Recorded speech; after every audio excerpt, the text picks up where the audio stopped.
June മാസത്തിലെ pension വിതരണത്തെക്കുറിച്ചുള്ള അറിയിപ്പാണ് ഈ വീഡിയോയിൽ ഉൾപ്പെടുത്തിയിട്ടുള്ളത്. അതോടൊപ്പം തന്നെ കുടിശ്ശിക പെൻഷനും നൽകാനിരിക്കുന്നു എന്നുള്ള വാർത്തയാണ് ഇപ്പോൾ പുറത്തു വന്നുകൊണ്ടിരിക്കുന്നത്. ധനമന്ത്രി KN ബാലഗോപാലൻ കഴിഞ്ഞയാഴ്ചയിൽ നിയമസഭയിൽ പറഞ്ഞതുപോലെ ജൂൺ മാസത്തിലെ ക്ഷേമ പെൻഷൻ വിതരണം സംസ്ഥാനത്ത് ആരംഭിച്ചിരിക്കുകയാണ്. ഒരു ഗഡു വീതമാണ് ഇപ്പോൾ നൽകിക്കൊണ്ടിരിക്കുന്നത്. 1600 രൂപയാണ് ഇപ്പോൾ ലഭിക്കുന്നത്. ഇതിനായി 900 കോടി രൂപയാണ് ധനവകുപ്പ് അനുവദിച്ചിരിക്കുന്നത്. ഓരോ മാസത്തെയും പെൻഷൻ തുക അതത് മാസം തന്നെ വിതരണം ചെയ്യുമെന്ന് ധനമന്ത്രി ബഡ്ജറ്റിൽ അവതരിപ്പിച്ചിരുന്നു. ഈ അവസരത്തിലും 5 മാസത്തിലെ പെൻഷൻ തുക 50 ലക്ഷത്തോളം ആളുകൾക്ക് കുടിശ്ശികയുണ്ടെന്ന് ധനമന്ത്രി അറിയിച്ചു.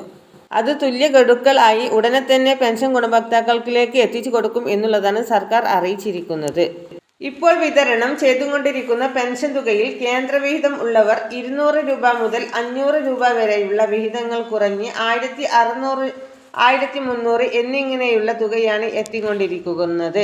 പിന്നീടാണ് കേന്ദ്രവിഹിതം വിതരണം ചെയ്യുമ്പോൾ ആ മുടക്കം വന്ന തുക അക്കൗണ്ടുകളിൽ ക്രെഡിറ്റ് ആവുക.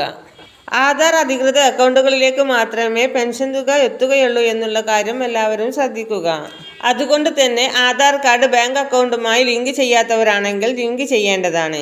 ബാങ്ക് അക്കൗണ്ടുകളിലേക്ക് എത്തിക്കുന്നവരുടെ തുക നാളെ മുതൽ ആരംഭിക്കും. അതുപോലെ തന്നെ കൈകളിലേക്ക് എത്തുന്നവർക്കും നാളെ മുതൽ ആരംഭിക്കുന്നതായിരിക്കും. ജൂലൈ ആദ്യവാരത്തോടു കൂടി ആരംഭിക്കുവാനാണ് തീരുമാനം.